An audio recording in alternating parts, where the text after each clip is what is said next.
But President Donald Trump is now threatening to block its opening, saying that the United States deserves to be compensated for this. The president took to Truth Social last night, saying that the United States should own half of the bridge and that negotiations should begin immediately. The president says that the Gordie Howe International Bridge is being built with no materials from the U.S., and when complete, it would be owned by Canada. Now, as part of the deal, Canada plans to pay for a majority of the over $4.5 billion bridge through tolls. Again, the president, though, now saying that he will not allow that bridge to open until the United States is fully compensated for everything we have given them, and that the United States is treated with the fairness and respect it deserves. His post obviously has a lot of people talking around here. Take a listen. Canada paid $6.4 billion to build a bridge, gave Michigan joint ownership for free, used American steel and American workers in construction, and Donald Trump looked at that arrangement and said, "I will not allow this bridge to open."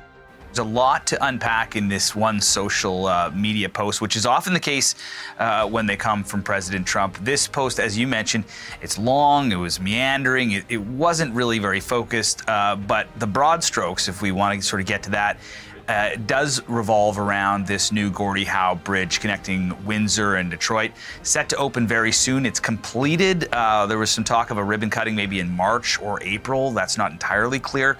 But Trump's essentially threatening not to let that happen unless the U.S. is, quote, fully compensated for everything we have given them. Mark Carney picked up the phone the next morning, called Trump directly, and delivered 4 sentences that Washington had no answer for. Canada paid, Michigan already owns half, American steel and American workers built it, and I look forward to its opening.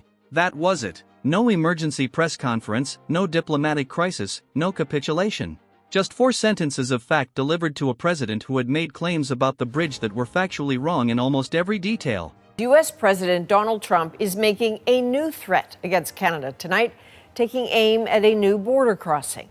The Gordie Howe Bridge will connect Windsor, Ontario and Detroit, and it's set to open this year. But Trump is threatening to block it, claiming the bridge was built with no American materials. The bridge was fully funded by Canada's federal government, but now Trump is demanding the U.S. be, quote, fully compensated. Here's what Mark Carney had to say about a call he had with the U.S. president. We discussed the bridge. I explained that Canada, of course, paid for the construction of the bridge, over $4 billion, that the ownership is shared between the state of Michigan and the government of Canada, and that in the construction of the bridge, obviously there's Canadian steel, Canadian workers, but also U.S. steel, U.S. workers that are involved. This is a great example of cooperation between our countries. Look forward to it opening. And what is particularly important, of course, is the commerce and the tourism and the voyages of Canadians and Americans that will go across that bridge. Before we understand what Carney said, you need to see what Trump actually posted. On February 9, 2026, Trump went to Truth Social and wrote that Canada is building a massive bridge between Ontario and Michigan. They own both the Canada and the United States side, and of course built it with virtually no U.S. content. He said President Barack Hussein Obama stupidly gave them a waiver so they could get around the Buy American Act and not use any American products, including our steel.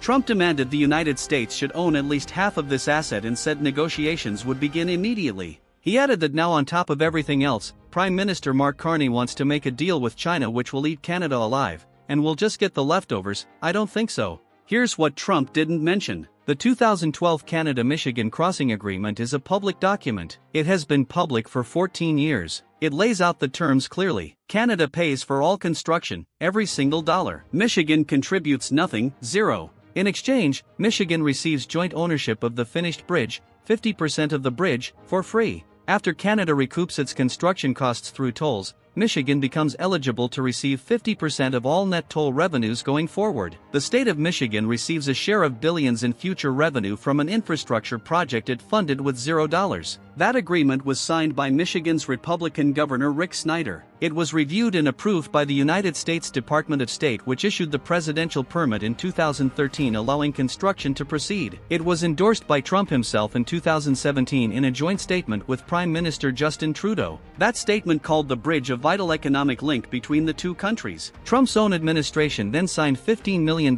in United States Customs funding for the bridge into law in December 2019. I will not allow this bridge to open until the United States is fully compensated for everything we have given them. And also importantly, Canada treats the United States with the fairness and respect that we deserve. We will start negotiations immediately with all that we have given them. We should own perhaps at least 1/2 of this asset. Now, the $6.4 billion price tag on the Gordie Howe Bridge was fully funded by the Canadian government, but it is under the joint ownership, kind of a structure between Canada and Michigan. It was built because of the need for more cross-border traffic options beyond the Ambassador Bridge, which of course is nearing 100 years old. In fact, so when Trump posted that Canada owns both sides of the bridge and that the United States must be compensated before it opens, he was contradicting a 2012 public agreement, a 2013 State Department permit, a 2017 joint statement he personally signed, and a 2019 law his own administration passed. Every major claim in that post was factually incorrect.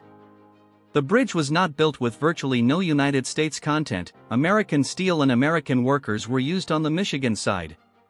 Canada does not own the American side. Michigan has owned half the bridge since the 2012 agreement. The United States has not been denied compensation. Michigan was given fifth. Windsor Mayor Drew Dilkens said he could not believe what he was reading. Rick Snyder published a column in the Detroit News correcting the errors one by one. The Republican governor who negotiated the deal was publicly fact-checking the President of the United States about an agreement Snyder designed himself. And Snyder said something else in that column. He wrote there would be one big winner if Trump succeeded in blocking the bridge, the Moron family of Detroit. In 1979, Manuel Matty Moron acquired the Ambassador Bridge, the existing crossing between Detroit and Windsor. One man, one bridge, a near-total monopoly on heavy commercial truck traffic between the two countries. The tunnel connecting Windsor and Detroit prohibits commercial trucks, so every 18-wheeler carrying auto parts, agricultural products, and manufactured goods that crosses the Detroit River paid tolls to the Moron family, more than $60 million a year for 4 decades. When Canada began planning a public replacement bridge, Moron understood the threat immediately. He spent the next 20 years fighting it with everything available.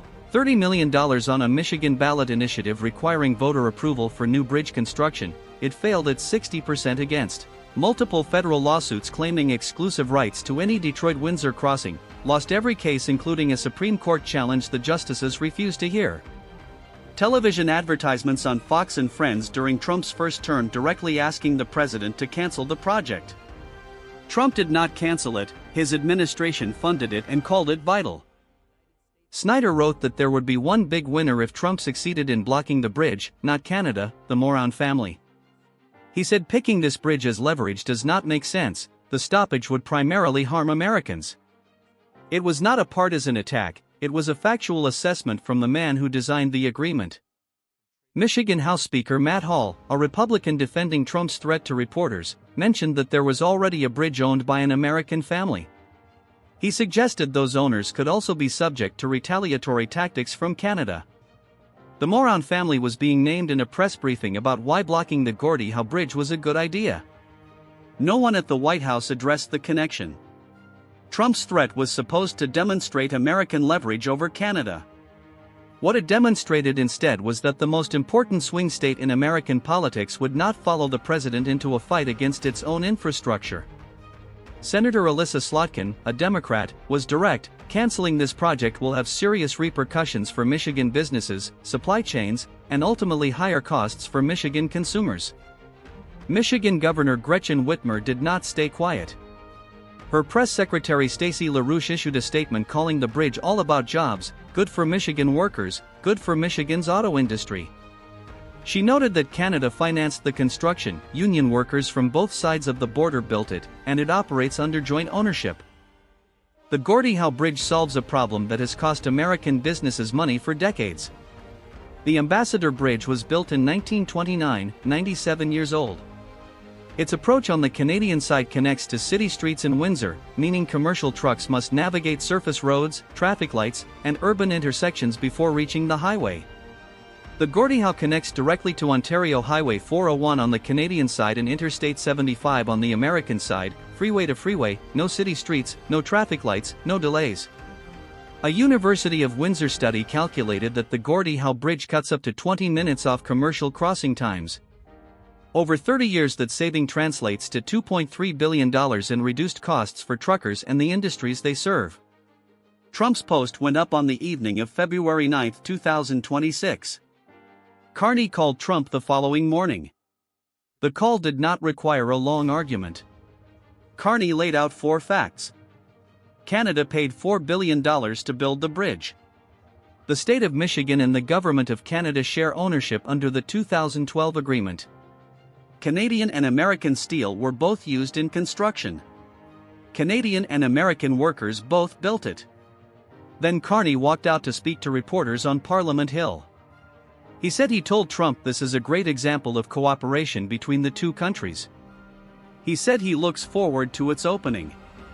He asked United States Ambassador Pete Hoekstra, who is from Michigan and understands what the bridge means to his home state, to help smooth the conversation going forward. And then Carney mentioned that Canada's women's hockey team was going to beat the Americans that day.